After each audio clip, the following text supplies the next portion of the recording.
কোনো এলাকায় মেয়ের বাবার বাড়ি থেকে ইফতারের জন্য চাপ দেওয়া হয়। ইফতারের পরিমাণ দিয়ে সামাজিক মর্যাদা নির্ণয় হয়। মেয়ের বাবা মা দিতে না পারলে মেয়ে নিগৃহীত হয়। এরকম একটি ঘটনা সম্প্রতি সিলেটে একটি মেয়ে আত্মহত্যা করেছে। এই বিষয়ে কিছু বলবেন? খুবই দুঃখজনক এবং বেদনাদায়ক অধ্যায় যে আমাদের সমাজে এখনো পর্যন্ত মূল কথাগুলো বলবৎ আছে।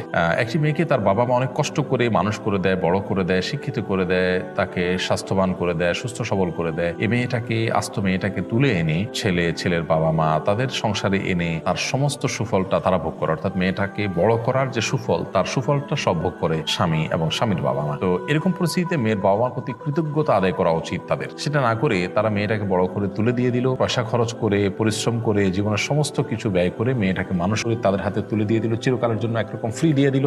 সেখানে উল্টো বরং মেয়ের বাবার কাছ থেকে তার আদায় করা, দাবি করাটা চাঁদাবাজি এবং হারাম। সুস্পষ্টভাবে এটা হারাম হবে যদি মেয়ের বাবার কাছ থেকে এরকম কোনো চাঁদাবাজি করা হয়। তাদের নানাভাবে কৌশলে তাদের কাছ থেকে আদায় করা হবে, তাদেরকে বাধ্য করা হবে।